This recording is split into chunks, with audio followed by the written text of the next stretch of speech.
जाना पड़ेगा और वहीं गुजरात में, तमिलनाडु, दिल्ली, बॉम्बे की फैक्ट्रियों में जाकर जो नरक का जिंदगी लोग जी रहे हैं उसी में फिर से उनको अपनी जिंदगी शुरू करनी पड़ेगी। लेकिन अगर लोगों ने यहाँ जो बात पिछले 3 साल में बताई गई है, अगर लोगों ने यहाँ पर बदलाव किया, जन स्वराज की व्यवस्था बनी, तो जो बच्चे भी लौट कर आए हैं, जो युवा साथी भी लौट कर आए हैं, उनको वापस जाने की जरूरत नहीं है। उनके लिए यही बिहार में 10, 12, 15 हजार रुपए के रोजी रोजगार की व्यवस्था 14 तारीख के बाद जन स्वराज की अगर व्यवस्था बनी तो जो भी युवा छठ में घर आया है उसको वापस जाने की जरूरत नहीं है। उन सारे युवाओं से अपील कर रहे हैं कि आप अभी कहीं वापस मत जाइए, चुनाव के तक यहाँ रहिए। जैसे प्रशांत किशोर ने गली गली गांव गांव जाकर लोगों को बताया, समझाया है, आप भी अपने गांव में प्रशांत किशोर बनिए।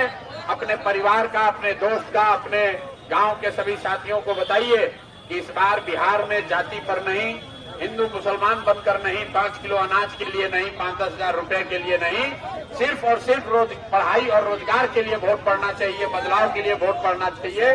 और अगर बिहार के बच्चों को उनके पीठ से मजदूरी का बोरा हटाना है तो सबको स्कूल के बस्ता छाप पर वोट देना है, तभी बिहार में सुधार होगा।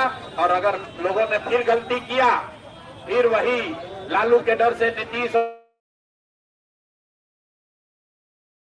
आए हैं, 10 दिन के अंदर चुनाव खत्म होगा, फिर उनको बस में, गाड़ी में, ट्रेन में जानवरों की तरह बैठकर वापस जाना पड़ेगा। और जो लोग बाहर गए हैं उनको मालूम है, छोटा छोटा कमरा में 4 गो 5 गो लड़का रहता है, दिन भर 10 घंटा 12 घंटा अपना हड्डी गलाता है, पेट काटता है कि घर पर 6,000 8,000 भेजेंगे तो हमारा परिवार का बाल बच्चा खाएगा। तो अगर उस स्थिति से निकलना है मेरे भाई, तो ये अवसर है। 6 तारीख को वोट होगा, 6 तारीख को बिहार में बदलाव कीजिए, नई सरकार बनाइए, ताकि आपको अपना घर परिवार गांव छोड़कर बाहर नहीं जाना पड़े।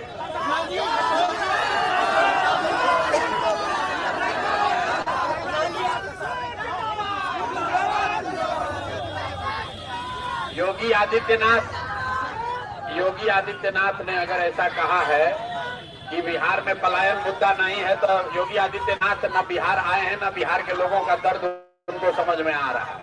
बिहार के हर गांव से, बिहार का कोई ऐसा गांव नहीं है जहां से 100, 50, 200 लड़के अपना घर परिवार छोड़कर सालों भर पूरे देश में जाकर मजदूरी नहीं कर रहे हैं।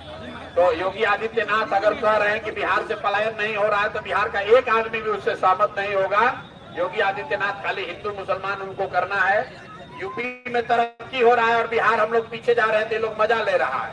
दूसरी बात समझिए, ये दूसरे राज्य से जो लोग नेता आते हैं, अमित शाह बोले कि बिहार में फैक्ट्री नहीं लग सकता है क्योंकि बिहार में जमीन नहीं है। तो मेरे भाई, ये लोग चाहते हैं कि फैक्ट्री लगे गुजरात में, अब बिहार का बच्चा जाकर गुजरात में 10-12 हजार में मजदूरी करता रहे।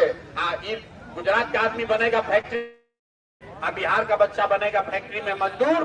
तो बिहार के लोगों को तय करना है कि भैया आपको गुजरात में फैक्ट्री चाहिए कि आलमनगर, मधेपुरा, बिहार में फैक्ट्री चाहिए। तो बिहार में फैक्ट्री चाहिए तो सब लोग जगिए और इस बार लालू, नीतीश को, मोदी को यहाँ से किनारे कीजिए, नई व्यवस्था बनाइए, तभी बिहार में रोजगार होगा, पलायन बंद होगा। जन स्वराज ने 100 वादा नहीं किया है, लेकिन एक वादा पक्का किया है कि जन स्वराज का व्यवस्था बना, पलायन बंद, यहाँ से कोई आदमी बाहर 10-12 हजार के लिए मजदूरी करने नहीं जाएगा।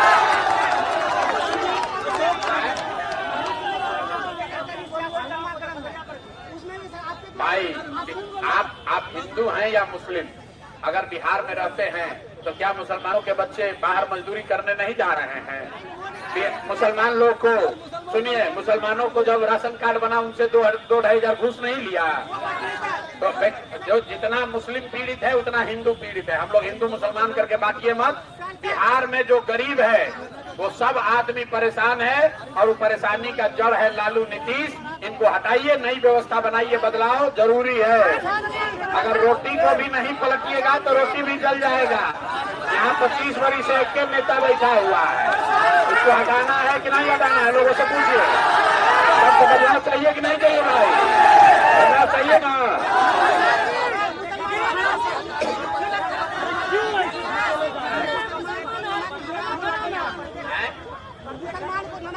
अरे भाई, प्रत्येक घर में नौकरी। आप यहाँ जितने लोग हैं, किसी को विश्वास है? हर घर में ही तेजस्वी यादव कह रहे हैं कि हम हर घर से नौकरी दे देंगे। अब जरा सुनिए, इनके माँ बाबूजी यहाँ पर मुख्यमंत्री थे तो पूरा बिहार देखा, 15 साल में बिहार को लूट लिया। आदमी को तो छोड़िए, जानवर का भी चारा खा गया है। आदमी का छोड़िए, जानवर का भी चारा खा गया। और 15 बरिस में 5 लाख आदमी को नौकरी नहीं दिया। आपको आ रहा है कि हम आएंगे तो 3.5 करोड़ लोग को नौकरी दे देंगे। तो ये बूढ़ा शेर का कहानी सुने हैं? शेर बूढ़ा हो जाता है, कहानी में बताया जाता है कि बूढ़ा शेर सोना का कंगन लेकर बैठता है इस चक्कर में कि कोई राहगीर, कोई रास्ता चलने वाला आदमी सोना के कंगन के लालच में आएगा तो उसको खाएंगे। तो ये जो राजद वाला है, बूढ़ा शेर सब है कि जैसे ही आप इसके लालच में पड़ के वोट दीजिएगा, जीत कर आएगा तो लूट मार, अपहरण, हत्या, इसके अलावा ये सब कुछ नहीं जानता है। तो कोई आदमी अभी लोग के चक्कर में पड़ने वाला नहीं है। अब लालटेन का जमाना खत्म हो गया। लालटेन का जमाना नहीं चाहिए भैया। अब हम लोग को स्कूल का बस्ता चाहिए। जब तक बच्चों के लिए पढ़ाई नहीं होगा तब तक बिहार में सुधार नहीं होगा। और जितने लोग यहाँ आए हैं, सब आदमी संकल्प लीजिए, जो छठ में घर आया है इस बार बाहर वापस नहीं जाना है। हो गया।